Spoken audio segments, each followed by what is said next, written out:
오늘은 이사야서 45, 46장을 통해서 고레스를 사용한 구원궤회, 이런 제목으로 함께 은혜 나누도록 하겠습니다.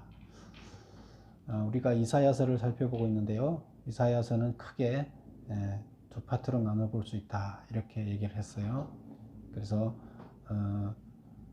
상구 27, 39장까지가 한 파트, 그 다음에 나머지 부분이 66장까지가 두 번째 파트, 이렇게 볼 수 있다 그랬죠. 그래서 앞쪽에서는 심판에 대해서 먼저 얘기를 한다 그랬어요. 그리고 후반부에서는 구원에 대해서 얘기를 하고 있다. 회복, 구원에 대해서 얘기를 하고 있다, 이렇게 얘기를 했고요. 그래서 앞쪽에는 심판 받기 위한 역사적 배경이 이스라엘이 망해서 심판받는 그런 상황을 이야기를 했고요. 뒤쪽에서는 회복에 대한 역사적 배경은 주로 포로 생활을 하고 있을 때 포로로부터 해방된다 하는 이야기를 해서 회복될 것이다 하는 이야기를 하고 있다, 이렇게 말씀을 드렸습니다. 그래서 지금은 두 번째 파트를 보고 있는 거죠. 그래서 39장까지가 이제 전반 파트라 그랬죠. 그래서 40장부터 이제 후반부를 이제 보고 있는데요.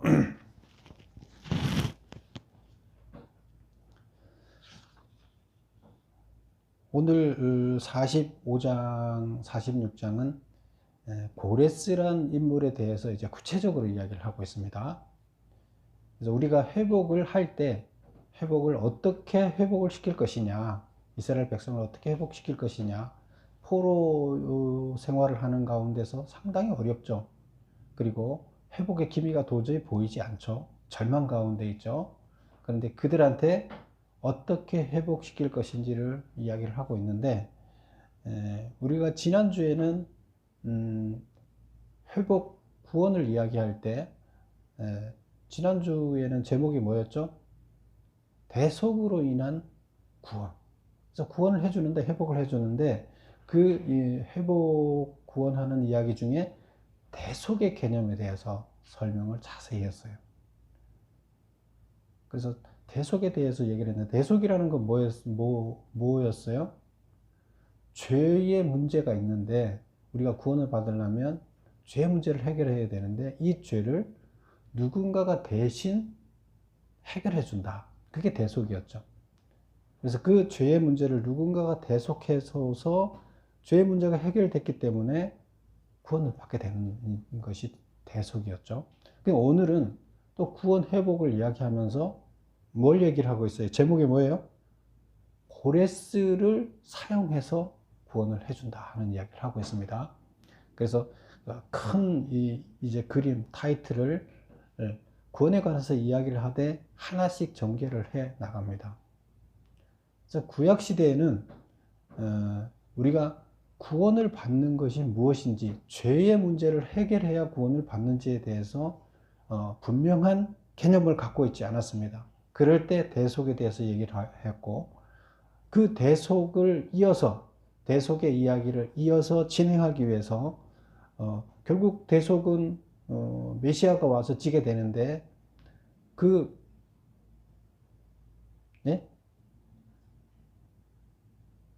지금은 괜찮을 텐데. 지금도 소리가 작아요?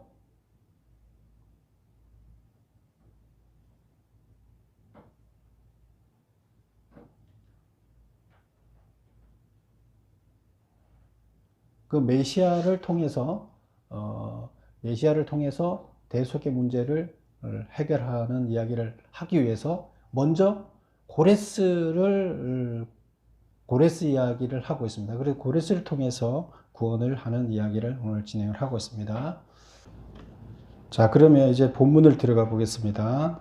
1번부터 살펴보도록 하겠습니다. 1번, 본장에서는 여호와께서 특이하게 이스라엘 사람이 아닌 이방인 고레스에게 직접 말씀을 전하고 있다. 여호와께서 고레스에게 베풀겠다고 약속하신 큰 혜택은 무엇인가? 그래서 1절을 한번 볼까요? 여호와께서 그의 기름 부음을 받은 고레스에게 이같이 말씀하시되, 누가 말씀을 하시는 거예요? 여호와께서, 하나님께서 말씀을 하세요. 누구한테? 고레스에게 말씀하시되. 이 사실 고레스는 하나님의 종이 아니잖아요. 그렇죠? 이스라엘 백성도 아니고 종으로 불러 세운 자도 아니에요. 그렇죠? 그런데 그 고레스에게 직접 얘기를 하세요. 이런 경우는 거의 없어요, 성경에서. 그런데 여기서는 하나님이 직접 고레스에게 이야기하고 있다고 말합니다. 고레스를 불러서 직접 얘기를 하는 거예요. 보통은 선지자를 통해서 얘기를 하죠. 그럼 선지자가 이제 그 뜻을 전달하고 하는데, 여기서는 고레스에게 직접 말씀을 하세요. 그래서 특이한 거예요, 이것은. 여기서 질문이 뭐예요? 여호와께서 고레스에게 베풀겠다고 약속하신 혜택은 뭐냐? 불러서 내가 너한테 큰 혜택을 베풀겠다고 이제 약속을 하는 거예요, 일방적으로. 근데 그 약속이 뭐냐? 읽어볼까요? 내가 너의 오른손을 붙들고 그 앞에 열국을 항복하게 하며 내가 왕들의 허리를 풀어 그 앞에 문을 열고 성문들이 닫히지 못하게 하리라. 내가 그의 오른손을 붙들고, 하나님께서 고레스의 오른손을 붙들고 그 앞에 열국을 항복하게 하겠다. 그래서 고레스의 손을 탁 잡아주셔서 힘을 강하게 해서 열국들이 고레스한테 와서 다 항복하게 만들어 버리겠다. 엄청나게 도와주시겠다는 거죠. 내가 너를 도와줘서 열국들이 항복하게 만들겠다. 그리고 내가 왕들의 허리를 풀어 그 앞에 문을 열고 성문들이 닫히지 못하게 하겠다. 그 다른 나라 왕들이 허리를 푼다는 것은, 허리를 동인다는 것은, 무슨 일을 할 때 허리를 동여맨다는 것은 막 힘을 쓰기 위해서 허리를 동이는 거잖아요. 푼다는 것은 허리를, 바지춤이 흘러내리니까 뭘 할 수가 없죠. 그래서 왕들이 허리를 내렸다는 것은 힘을 쓸 수 없게 만든다는 거예요. 다른 나라 왕들이 허리를 풀어 힘을 쓸지 못하게 만들고, 그 다음에 그 왕들이 문을 열고, 자기네 문을 열고 네가 들어갈 수 있게 하고 네가 들어가려 할 때 문을 못 닫게 하겠다. 그래서 너가 자유롭게 그들의 나라의 성문을 열고 들어갈 수 있게 만들어 버리겠다, 이거예요. 2절, 내가 너보다 앞서 가서 험한 곳을 평탄하게 하며 논문을 쳐서 부수며 노수로 만든 문을 부수고 쇠빗장을 꺾고 내게 흑암 중에 보화와 은밀한 곳에 숨은 재물을 주겠다. 그들한테 숨겨놓은 모든 재물도 너한테 주겠다. 이렇게 얘기를 하고 있어요. 그래서 뭘 약속했느냐? 요약하면, 메모 보시면 이것을 다 요약해서 고레스의 오른손을 붙들어 열국들이 고레스 앞에 항복하게 하고 보화와 재물을 바치도록 하겠다. 고레스는 무슨 횡재예요? 갑자기 하나님이 고레스를 불러서 이렇게 얘기를 합니다. 이것을 하나님이 직접 고레스를 불러 얘기하는 것을 이사야가 예언을 하고 있어요. 근데 지금 아직 이루어진 건 아니죠. 앞으로 이렇게 하나님 할 것이라고 이제 예언을 하는 거죠. 두 번째 보겠습니다. 여호와께서 고레스에게 큰 혜택을 베푼 것은 무엇을 알도록 하기 위해서인가? 그래서 보면 3절에 보면, 3절 끝에 보면 내가 알게 하리라. 뭘 알도록 하기 위해서 이렇게 혜택을 베풀겠다는 거예요. 그 다음에 또 몇 절을 보나 하면 6절 끝에 보면 6절 다른 이가 없는 줄을 알게 하리라. 그래서 뭘 알게 하려고 이렇게 하느냐, 두 가지를 얘기를 하고 있다는 거예요. 그래서 첫 번째 메모를 보겠습니다. 여호와께서 고레스에게 혜택을 베푼 것은 뭘 알도록 하기 위해서냐? 고레스가 뭘 알도록 하려고 고레스한테 혜택을 베푸냐, 이거예요. 첫 번째, 여호와가 이스라엘의 하나님을 알도록 하기 위해서다. 여호와가 지금 혜택을 베푸는 이 신인 여호와가 누구라고요? 이스라엘의 하나님이라는 거예요. 그러면 결국 이스라엘을 돕는 하나님이 이스라엘의 하나님이니까 이스라엘 편이라는 거죠. 그럼 결국에 뭐 하라는 거예요? 내가 이스라엘의 하나님인데 너를 도와주니까 너는 이스라엘을 도우라 그런 얘기죠. 그래서 너는 내가 이스라엘을 위해서 너를 쓰기 위해서 돕는 거야. 나는 이스라엘의 하나님이야. 너의 하나님이 아니야. 이런 식의 얘기죠. 결국 너가 이스라엘 돕도록 하기 위해서 내가 너를 도와주겠다. 그러니까 너 이스라엘을 도와라. 이제 이런 얘기죠. 그러니까 너를 사용해서 이스라엘을 돕게 하기 위해서 그런다. 그래서 그 얘기가 내가 이스라엘의 하나님을 알도록 하기 위해서 내가 너를 돕는다. 이렇게 얘기를 하는 거예요. 그 다음에 두 번째, 여호와밖에 다른 신이 없는 줄을 알도록 하기 위해서다. 처음에는 이스라엘의 하나님인 것을 알도록 하기 위해서, 두 번째는 내가 유일한 신이라는 거예요. 나밖에 다른 신이 없다. 신은 나밖에 없다. 그것을 너한테 알려주기 위한 것이다. 대단히 중요한 일이죠. 그 두 가지를 너한테 알려줄. 그러면 참신이 여호와밖에 없다 그러면 이도 고레스도 참신을 믿을 수밖에 없겠죠. 가짜 신을 믿을 수가 없겠죠. 그리고 참신이 하는 얘기를 거부할 수가 없겠죠. 그 얘기를 하는 겁니다.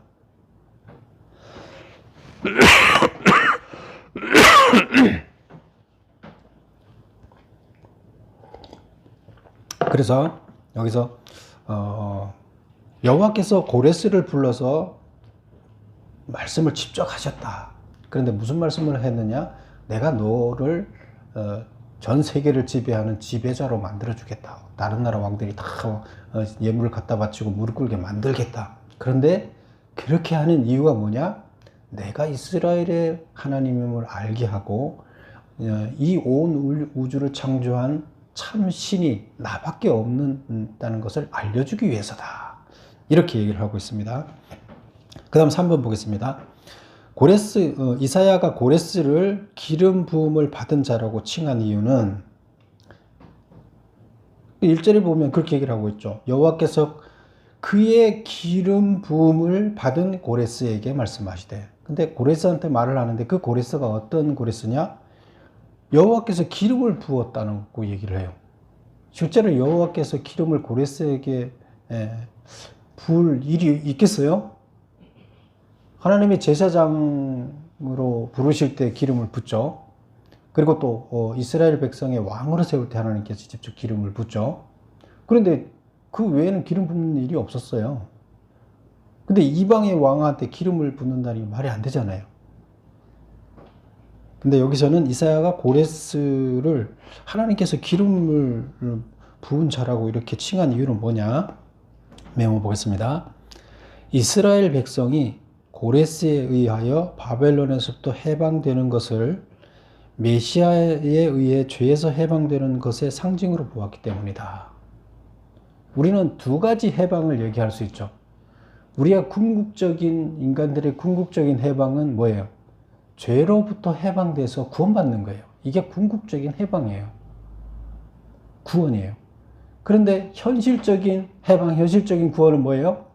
포로로부터 지금 포로로 잡혀서 죄인으로 지금 노예 생활을 하고 있는데 그걸로부터 풀려나서 자기 나라로 돌아가 자유인이 되는 거죠. 그래서 현실적인 현재의 해방, 그 다음에 궁극적인 해방, 이 두 가지를 얘기하고 있는데 실제적으로는 우리가 죄로부터 해방돼서 자유인이 되는 이 궁극적인 해방, 구원을 얘기하기 위해서 현실적인 해방을 예를 들고 있다. 항상 이렇게 얘기를 하고 말씀드렸죠. 그래서 이사야는 항상 현실의 역사에서의 해방을 소재로 해서 궁극적으로 구원의 죄로부터 해방받아 구원에 이르는 것을 항상 얘기하고 있다. 그래서 이 두 가지를 항상 동시에 이야기하고 있다. 이렇게 설명했죠. 그것은 궁극적인 것을 잘 이해하도록 하기 위해서 현실의 해방도 같이 동시에 설명을 하고 있다. 이렇게 하고 있는데 항상 그런 얘기를 하고 있어요. 그럼 여기서도 현실적으로 해방을 시킬 자는 누구라는 거예요? 현재 고레스를 사용해서 현실적인 해방을 시키겠다. 궁극적인 해방은 누가 한다? 고레스가 그 바벨론으로부터 해방시키듯이 메시아가 와서 죄로부터, 너희들을 지배하고 있는 죄로부터 해방시켜 줄 것이다. 구원받게 해줄 것이다. 이 얘기예요. 그래서 지금 그거를 두 개를 이야기하다 보니까 메시아는 기름 부음 받은 자잖아요. 메시아가 와서 죄의 문제를 해결하고 제사장으로 오시니까 양을 잡아서 제사를 드리는 그 제사장의 문제, 죄의 문제를 해결하는 자로 오셔서 우리의 죄를 해결하잖아요. 우리 스스로 양이 돼서 죄의 문제를 해결했죠. 이게 제사장이죠. 그래서 그 메시아는 기름 부은 자예요. 근데 그것을 대신해서 현재는 고레스가 현실적인 해방을 해주니까 이 고레스도 메시아를 대신하는 자로서 현재 등장을 시키면서 기름 부은 자라고 이렇게 표현을 하고 있는 겁니다. 아시겠죠? 그래서 실제로 기름 부은 자는 아니지만 그거와 비교해 볼 때 기름 부은 자라고 이렇게 표현을 하고 있다. 4번 보겠습니다. 질그릇이 토기장이에게 자식이 부모님께 왜 자식을 이런 존재로 만들었느냐 대항하는 자에게 화가 있다. 이런 말이 있어요. 자, 어디를 볼까요? 9절 한번 보세요. 뭔 말인가? 9절. 질그릇 조각 중 한 조각을 조각 같은 자. 그래서 질그릇은 이렇게 우리 도기를 얘기를 하는 거죠. 독을 만들 때 그런데 그런 독 중에 하나의 작은 독 같은 자가 자기를 지으신 이와 더불어 다툴진대 화가 있다. 자기를 지은 자는 토기장이죠. 그래서 이 질그릇은 뭐예요? 이 독은 토기장이의 피조물이죠.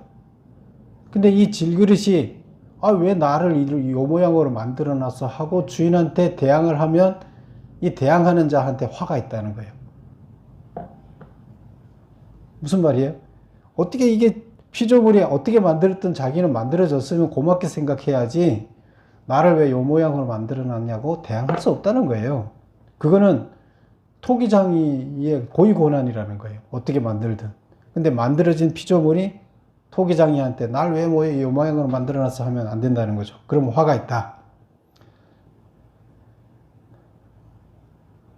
그 화 있을진저 진흙이 토기장에게 너는 무엇을 만드느냐 또는 내가 만든 것이 그는 손이 없다 말할 수 있겠느냐. 여기서 손이 없다는 말은 내가 만들었는데 손이 없다. 여기서 손이 없어 발로 만들었다는 얘기예요. 그러니까 제대로 안 만들고 엉망은 만들었다. 네 작품이 엉망이다 이런 뜻이에요.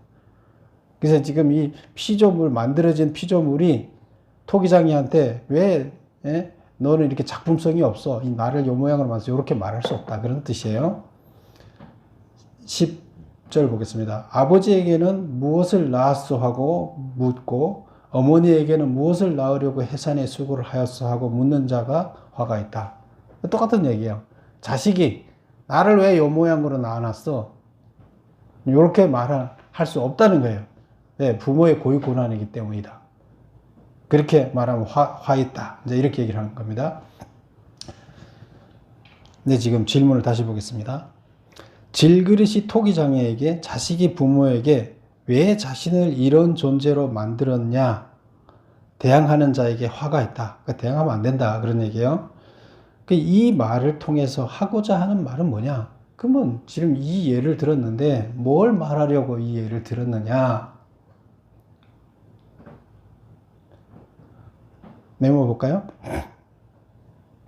하나님이 어떻게 다윗의 왕손도 아닌 고레스를 이스라엘의 해방주로 쓰시느냐고 항변하지 말라. 이는 창조주 대신 하나님의 고유 권한을 침해하는 행위다. 아시겠죠? 무슨 뜻인지.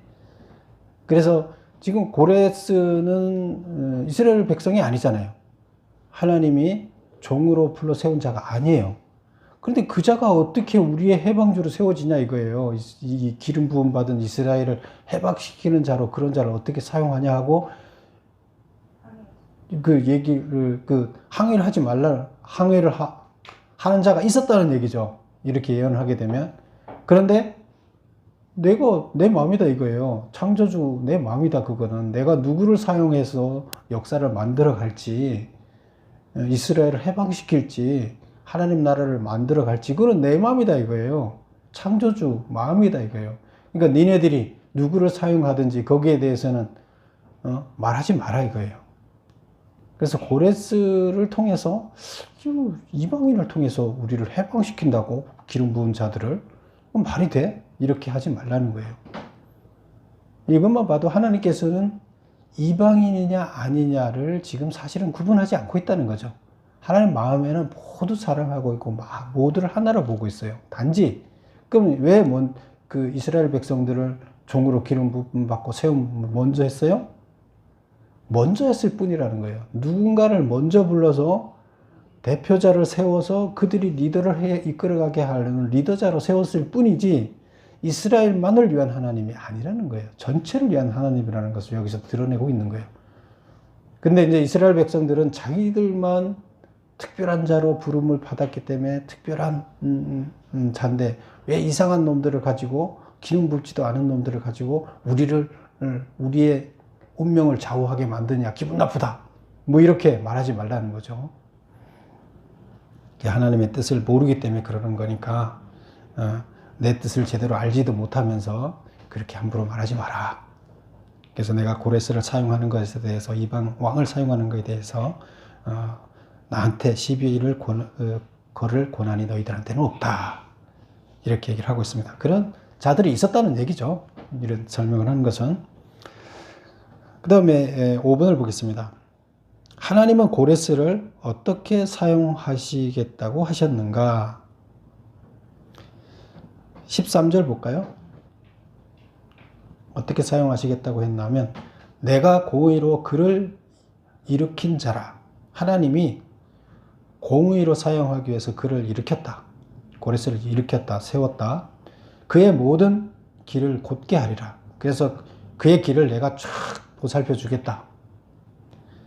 그리고 그가 나의 성읍을 건축할 것이며, 나의 성읍, 예루살렘 성을 얘기하는 거죠. 그가 다시 나의 성읍을 건축할 것이며, 직접 고레스가 건축하지는 않죠. 그러나 고레스가 돈을 다 줘서 다른 나라로부터 다른 나라들이 갖다 바친 그 돈을 다 모아서 예루살렘 건축비로 줘서 돌려보내겠다는 거예요. 그래서 아까도 보면 보화를 갖다 바치게 만든다 그랬죠. 그런 돈을 모아서 예루살렘을 건축할 수 있게끔 다시 돈을 돌려주도록 하겠다는 거예요. 그래서 나의 성읍을 건축할 것이며, 그래서 이렇게 표현하는 거고, 돈을 주는 것을. 그 다음에 사로잡힌 내 백성을 값이나 갚음이 없이 놓으리라. 그래서 원래 포로로 풀어주려면 포로들한테 돈을 받고 풀어줘야 될 거 아니에요. 그런데 아무 값도 받지 않고 그 포로들을 다 풀어줘서 해방시켜 줄 것이다. 이제 고레스가 그렇게 할 것이다. 그래서 고레스를 이런 자로 사용하겠다. 5번에 답을 읽어보겠습니다. 내가 공의 하나님 나라를 실현하기 위해 고레스를 불러 세웠다. 그가 나의 성읍을 건축할 것이며, 예루살렘이죠. 사로잡힌 내 백성을 값이나 갚음이 없이 놓으리라. 해방시켜 주게 될 자다. 그런 자로 내가 사용하겠다. 이렇게 말씀하신다는 거죠. 6번. 장차 애굽과 구스와 스바 사람들이 이스라엘을 따르며 다른 신은 없다고 하며 영원한 구원을 얻을 것이라고 했다. 이를 통해 전하고자 하는 말은 뭐냐? 이것은 어디에 있느냐 하면 14절 한번 볼까요? 14절. 여호와께서 이같이 말씀하시되 애굽의 소득과 구스와 무역한 것과 스바의 장대한 남자들이 내게로 와서, 그래서 애굽과 구스와 스바 사람들이 내게로 와서, 이스라엘에게로 와서 내게 속할 것이요 이스라엘에 속한 자가 될 것이요 그들이 너를 따를 것이다. 이스라엘을 따를 것이다. 장차 이렇게 될 거라는 거예요. 언제? 이 앞전에 이미 고레스를 통해서 해방을 해서 성을 건설하고 이렇게 하고 나면 그 이후에는 어떻게 된다? 다른 그 열방들이 다 너를 찾아오게 될 것이다. 그리고 너를 따르게, 이스라엘을 따르게 될 것이다. 이스라엘 나라 아주 조그만하잖아요. 근데 그 강대국들이 다 와서 너를 따르게 될 것이다. 이런 얘기를 합니다. 그리고 간구하기를 하나님이 과연 내게 계시고 그 외에는 다른 하나님이 없다 하리라 하시니라. 구원자 이스라엘의 하나님이여 진실로 주는 스스로 숨어 계시는 하나님이시다. 우상을 만드는 자는 부끄러움을 당하여 욕을 받아 다 함께 수욕 중에 들어갈 것이로되 이스라엘은 여호와께 구원을 받아 영원한 구원을 얻으리라. 그래서 여기서 말하는 거예요. 그들이 이방 사람들이 다 와서 이스라엘을 따를 건데 그 이유가 뭐라고 얘기를 하고 있나 하면 너희 신 때문이다. 너희 신이 유일한 신이고 참신, 유일하게 존재하는 참신이고 너희 신이, 그 다음에 그 신이 17절에 영원한 구원을 주실 자이기 때문에 우리도 이스라엘에 속하고자 온다, 이런 뜻이에요. 결국 메시아를 통해서 구원의 도가 베풀어지면 그 구원의 도를 얻기 위해서 사람들이 다 와서 너희들이 믿는 하나님을 믿게 될 것이다, 이런 얘기를 하는 거예요. 이것은 뭘 얘기해요? 이스라엘 백성만 구원을 받는다는 얘기가 아니죠. 어떻게 된다는 거예요? 이스라엘을 통해서 열방의 사람들이 와서 같이 너희들한테 속하고 너희들이 믿는 하나님을 믿고 영원한 구원을 받게 된다. 결국 내가 너희들을 구원하는데 너희들이 또 이스라엘이 인류를 다 구원하게 될 것이다, 이런 얘기를 하고 있어요. 결국 이 구원이 고레스를 통해서 너희들을 구원하지만 열방들이 또 너희를 통해서 구원을 얻게 된다, 이런 얘기를 확장시켜 하고 있습니다. 그래서 구스와 애굽과 스바 사람들이 너희를 따를 것이다. 다른 신은 없고 영원한 구원을 얻을 것이다. 이것을 통해서 뭘 말하려고 하느냐? 장차 온 인류가 이스라엘의 하나님을 따르고 그로 인해서 영원한 구원을 받게 될 것이다. 그래서 구원의 확장을 얘기를 하고 있어요. 7번, 구원의 대상을 어디까지 확장하고 있는가? 자, 20절부터 이제 그 25절까지 보면 이제 구원의 확장에 대한 이야기를 하고 있는데 20절 보면 이렇게 얘기를 하고 있어요. 열방 중에서 피난한 자들아, 너희는 모두 오라. 열방 중에서 피난한 자들아. 열방 중에서 다 오라는 거예요. 그러니까 전 세계 사람들아 다 와라. 이런 얘기고, 그 다음에 또 22절 볼까요? 땅의 모든 끝이여 내게로 돌이켜 구원을 받으라. 내게, 하나님께 돌이켜 회개하고 돌아와서 구원을 받으라. 땅의 끝이라는 것은 온 인류, 땅 끝까지 모든 사람들, 이런 뜻이 돼요. 결국 구원의 대상을 어디까지 확장했어요? 온 인류로 확장하고 있다. 사실 아직까지도 유대인들은 자기네가 지금 하나님이 자기네만을 위한 하나님이라고 생각하고 있잖아요. 그게 유대교잖아요. 그런데 이미 하나님께서는 이사야를 통해서 어떻게 지금 알려주셨어요? 구원이 너희들 백성만을 위한 것이 아니라 온 인류를 위한 구원이고 너희들은 그 구원의 도구로 사용되어져야 된다. 고레스가 너희들의 구원의 도구로 사용되듯이 이스라엘 백성은 전 인류의 구원의 도구로 사용되어질 것이다. 그리고 인류를 구원하는 것이 하나님의 계획이다. 모두를 다 부르고 있다 하는 것을 이미 여기서 다 가르쳐주고 있죠. 지금도 하나님이 어떤 사람들은 구원해주고 구원받을 자와 구원받지 못할 자들을 구분해 놓고 있다. 이렇게 교회가 주장하는 교회들도 아직도 있죠. 하나님은 그런 하나님이 아니세요. 모두를 다 구원받기를 원하시고 모두들한테 문을 열어놓으셨어요. 단지 회개하고 돌아오라, 돌이켜 구원을 받으라, 이렇게 요구하고 있잖아요. 22절, 내게로 돌이켜 구원을 받으라, 돌아오라는 거예요.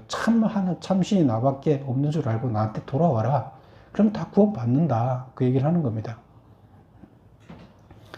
8번 보겠습니다. 우상에 불과한 바벨론의 신과 여호와를 어떻게 비교하고 있는가? 지금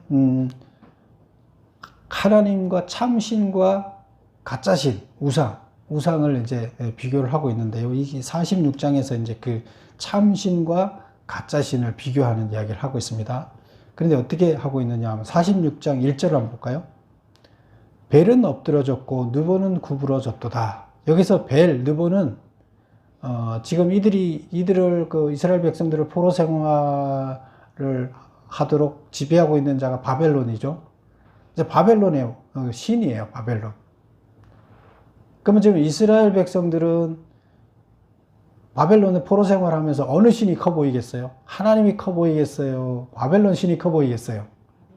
바벨론 신이 지금 힘이 강해서 우리를 다 점령했고 우리 신은 힘이 약해서 바벨론 신한테 지금 점령당해 있는 거 아니냐, 이렇게 지금 생각 많은 사람들이 하고 있을 거라 그랬죠. 그러니까 그런 배경 속에서 하나님은 그게 아니라는 것을 가르쳐 주는 거예요. 벨은 엎드려졌고, 엎드려졌다는 것은 뭐예요? 무릎 꿇었다는 얘기잖아요. 느보는 구부러졌고, 그래서 벨이나 느보가 그들의 신이었는데, 바벨론의 신이었는데 그들은 들어 누웠다는 거예요. 왜? 졌기 때문에. 그들의 우상들은 짐승과 가축에 실렸으니, 그래서 이제 얻어 터져서 다쳤으니까 이제 짐짝처럼 실려서 다닌다는 거예요. 그 신들은 너희가 떠매고 다니던 그것들이 피곤한 짐승의 무거운 짐이 되었도다. 결국 그들은 죽어서 짐짝이 돼서 살아있는 자가 아니고 죽어있는 우상이고, 그들은 짐짝이 돼서 그냥 사람들이 메고 다니거나 아니면 짐승에게 짐이 돼서 짐짝이 돼 있는 존재다. 이제 그 얘기를 하는 거고요. 그런데 하나님은 그러면 어떤 자냐? 3절 볼까요? 야곱의 집이여, 이스라엘 집에서 남은 모든 자여 내게 들을지어다. 배에서 태어남으로부터 내게 안겼고 태에서 남으로부터 내게 업힌 너희여, 너희가 노년에 이르기까지 내가 그리하고 백발이 되기까지 내가 너희를 품을 것이라. 내가 지었은즉 내가 업을 것이요 내가 품고 구하여 내리라. 지금 하나님은 이스라엘 백성들을 업고 다니겠다는 거예요. 살아있기 때문에 살아있는 신 하나님이 이스라엘 백성들을 업고 다닌다는 거예요. 그런데 지금 이들 신은 어때요? 우상은 니네가 그 신을 지금 가짜기 때문에 그냥 돌멩이 덩어리에 불과하기 때문에 그들을 네가 짐짝으로 들고 다녀야 되는 존재다. 하나님은 너희를 구원할 자지만 우상은 너희를 구원도 못할 자다. 이런 얘기를 하고 있습니다. 그래서 이렇게 비교를 하고 있어요. 8번 메모 보겠습니다. 우상에 불과한 바벨론의 신과 여호와를 어떻게 비교하고 있는가? 1. 우상은 엎드려졌고 구부러져 인간과 짐승이 메고 다녀야 하는 짐이 되어버렸고 인간을 구원하지도 못하는 존재가 되어버렸다. 그러나 여호와는 우리가 배에 있을 때부터 우리를 안으시고 업으셨으며 노년이 되어 백발이 되기까지 우리를 업고 다니실 것이다. 그리고 우리를 영원히 구원해낼 분이시다. 우리가 어렵다고 기도하면 들어주시고 구원해주시고 고난으로부터 극복해주시고 해방시켜주고 죄 문제를 해결하고 구원해줄 분이라는 거예요. 그런데 이 우상들은 어떤 자요? 니네 주머니에서 나온 돈으로 금을 사서 그 금덩어리를 가지고 뭘 만들거나 한 거 아니냐. 그들이 무슨 너희들한테 구원을 베풀 것이냐. 이제 이런 얘기를 합니다. 그 다음에 9번 보겠습니다. 하나님은 무슨 일이 이루어지기 오래전에 미리 예고하시고 그 일을 반드시 이루시는 분이시다. 이에 대한 과거 사례는 무엇인가? 이에 대한 미래 계획과 종말의 계획은 무엇인가? 자, 이거는 어디를 보시냐면 46장 10절을 한번 볼까요? 내가 시초부터 종말을 알리며 아직 이루지 아니한 일을 옛적부터 보이고 이르기를 나의 뜻이 설 것이니 내가 나의 모든 기뻐하는 것을 이루리라 하였노라. 내가 동쪽에서 사나운 날짐승을 부르며 먼 나라에서 나의 뜻을 이룰 사람을 부를 것이라. 내가 말하였은즉 반드시 이룰 것이요 계획하였은즉 반드시 행하리라. 그래서 지금 이 말은 뭐예요? 9번의 문제가 하나님께서는 무슨 일을 할 때 우리한테 미리 오래전에 알려주신다는 거예요. 특히 구원에 관한 이야기는, 너희들이 살고 죽는 구원에 관한 이야기를 하나님께서는 너희들을 구원하기 위해서 미리 오래전부터 구원에 관한 어떻게 구원받는지를 얘기를 해주셨다는 거예요. 그래서 오래전에 미리 예고를 하셨다. 그리고 그 일은 예고를 하고 반드시 이루신다. 예고한 것은. 그래서 이에 대해서 그럼 과거 사례가 있느냐? 사례가 있다는 거예요. 그래서 1번, 과거 그런 구원 사례는 뭐냐? 애굽에서 해방시켜서 가나안 땅을 차지하게 하겠다고 약속하시고 이루셨다. 그렇죠? 아브라함을 불러서 처음부터 내 가나안 땅 줄게 하고 노예 생활을 하게 한 다음에 정말로 그렇게 해서 가나안 땅을 차지하게 해주셨잖아요. 이게 이제 구원의 이스라엘 백성들을 종에서부터 구원해서 해방시켜서 땅을 차지하게 해준 구원 사례예요, 과거에. 그 다음에 현재, 그러면 미래 구원 계획. 현재는 지금 포로 생활하고 있잖아요. 이집트에 포로 생활하고 있던 것을 구원해준 사례가 있었고, 그럼 현재는 바벨론에 포로 생활하고 있는데, 그럼 어떻게 구원할 거냐? 동쪽 먼 나라, 그 바사죠. 페르시아에서 나의 뜻을 이룰 사람 고레스를 불러 바벨론에서부터 너희를 해방하여 예루살렘으로 돌아가도록 할 것이다. 이것이 무슨 계획이에요? 현재 받고 있는 이 고통으로부터 너희들을 구원해 줄 조금 앞에서 발생할 미래 계획이에요. 그래서 너희들을 구원해 주겠다. 현실적으로. 과거에도 구원해 줬지 않냐? 예언하고 그대로 이루어 주지 않느냐? 그럼 조만간의 미래에도 그렇게 구원해 주겠다. 그리고 궁극적으로는 어떻게 하느냐? 종말에는, 종말 구원 계획은 뭐냐? 구원의 날이 가까워졌다. 머지않아 메시아를 보낼 것이다. 그런 뜻이에요. 구원의 날이 가까워졌다. 이 얘기는 머지않아 메시아를 보낼 것이다. 이런 뜻이고, 그가 회개하고 돌아서는 너희에게 죄로부터 해방시켜 구원을 베풀도록 할 것이다. 고레스가 너희를 바벨론으로부터 해방시켜 돌아가게 하듯이 지금 메시아가 죄의 문제를 죄부터 해방시켜서 너희들을 구원받도록 해줄 것이다. 이 얘기를 하고 있습니다. 그래서 현재의 해방과 미래의 궁극적인 해방을 동시에 다 이야기를 하고 있다. 그럼 이 내용이 어디 있느냐? 13절에 12절부터 13절에 이제 미래 궁극적인 해방에 대해서 나와 있죠. 11절에는 고레스로부터 고레스가 바벨론으로부터 해방시키는 이야기를 하고 있고, 12, 13절은 궁극적인 구원을 이루는 것을 얘기를 하고 있죠. 12절부터 읽어볼까요? 마음이 완악하여 공의에 멀리 떠난 너희에게 너희여 내게 들으라. 내가 나의 공의를 가깝게 할 것인즉 그것은 멀지 아니하나니 나의 구원이 지체치 아니할 것이라. 그래서 나의 공의를 가깝게 한다는 것은 하나님의 나라가 곧 이루어지게 할 것이다. 가까이 왔다. 그것이 머지않아 아니하리라. 머지않아 이루어질 것이다. 하나님 나라가 나의 구원이 지체하지 아니할 것이다. 이것은 메시아가 와서 그렇게 할 것이다라는 거죠. 내가 나의 영광인 이스라엘을 위하여 구원을 시온에 베푸리라.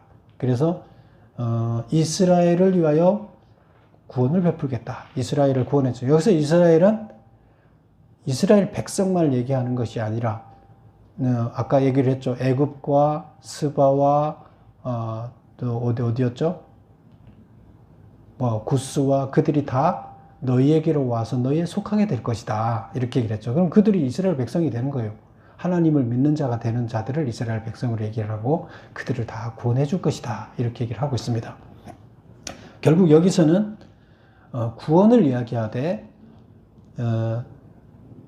조만간 발생할 미래의 계획, 미래의 현실적인 구원을, 포로로부터 현실적인 구원을 해줄 고레스를 등장시켜서 해방시켜 줄 것이라는 얘기를 하면서 궁극적으로는 메시아가 와서 너희들을 고레스처럼 해방시켜 줄 것을 이야기하고 있습니다. 그래서 이건 대단히 놀라운 거예요. 구약시대에 하나님께서 어떤 구원 계획을 갖고 계신지, 그리고 온 인류를 구원해 줄 것이라는 그 계획과 메시아를 통해서 구원해 주고 죄 문제를 해결할 것이라는 것은 구약에서 등장하지 않은 이야기예요.